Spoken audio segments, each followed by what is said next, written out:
Students नमस्कार, निष्ठा RS में आपका हार्दिक स्वागत है। राजस्थान की कला व संस्कृति की विजय बहु सीरीज चल रही थी और लोक देवता का पार्ट फर्स्ट है जो हमने कर लिया था।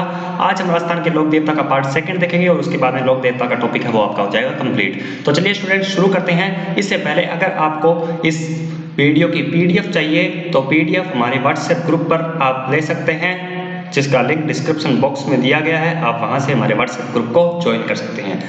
स्टूडेंट शुरू करते हैं। रामदेव जी कल हमने पढ़ लिया था, आज हम गोगा जी पढ़ेंगे। गोगा जी का जन्म भाद्रपद कृष्ण नवमी 1003 ईस्वी ददरेवा चूरू में हुआ। पिता का नाम जेवर सिंह चौहान, माता का नाम बाछल दे।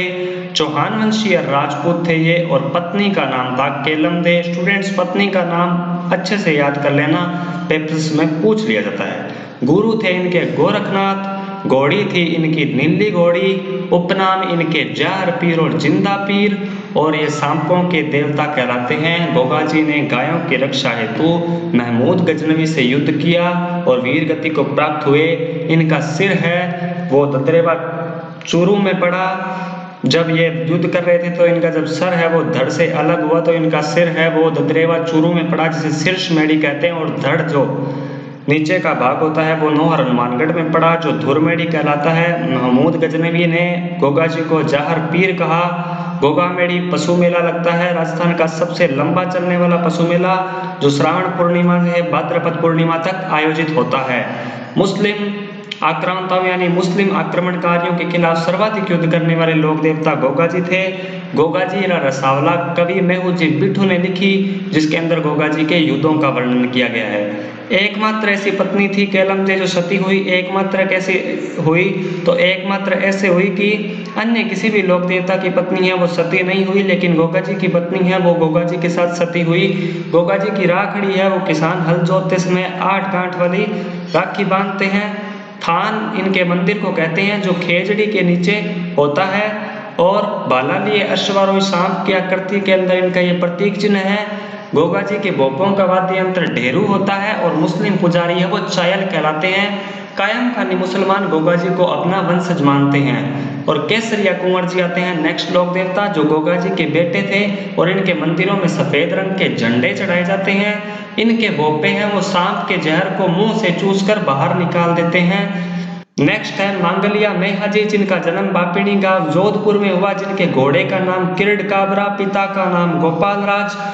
भोपे ये हैं बड़े ही इंपॉर्टेंट कि इनके पुजारी है वो वंशवृद्धि नहीं करते। तो किस लोक देवता के पुजारी वंशवृद्धि नहीं करते तो मांगलिया मेहा जी के। जैसलमेर के राव राणंग देव के साथ युद्ध करते हुए ये वीर गति को प्राप्त हुए और इनका मेला लगता है भाद्रपद कृष्ण अष्टमी को। हड़बूजी नेक्स्ट है, बड़े ही इंपॉर्टेंट है, शकुन शास्त्र के ज्ञाता कहलाते हैं हड़बूजी, जिनका जन्म बुंडेल गांव नागौर में हुआ। पिताजी मेयाजी सांखला और गुरु थे बालीनाथ जी।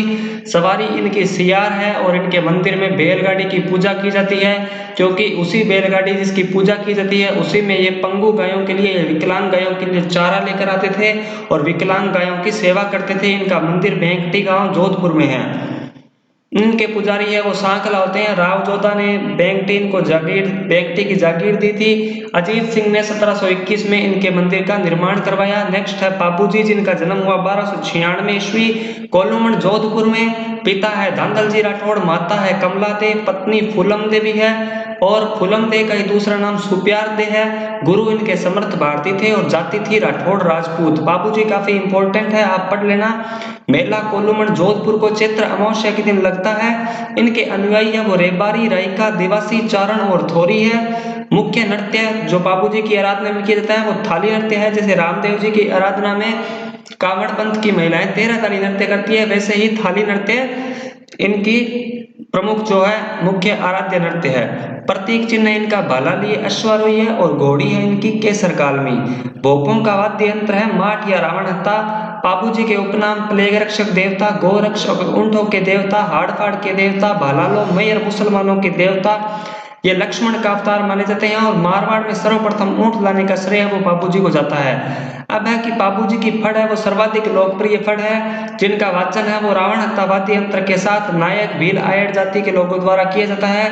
बाबूजी के पवाड़े हैं वो थोरी जाति द्वारा बाबूजी की लोक कथा का वाचन करते हैं, जिसके अंतर्गत माठ वाद्य यंत्र का प्रयोग किया जाता है। स्टूडेंट्स, इसी के साथ आपके लोक देवता कंप्लीट होते हैं। हमने सिर्फ महत्वपूर्ण लोक देवताओं की बात की है जिनके अक्सर प्रश्न पूछे जाते हैं पेपर्स में। तो स्टूडेंट्स, वीडियो अगर अच्छी लगे तो लाइक करें, शेयर करें और चैनल पे नए हैं तो सब्सक्राइब करें। Thank you students, best of luck for your exams.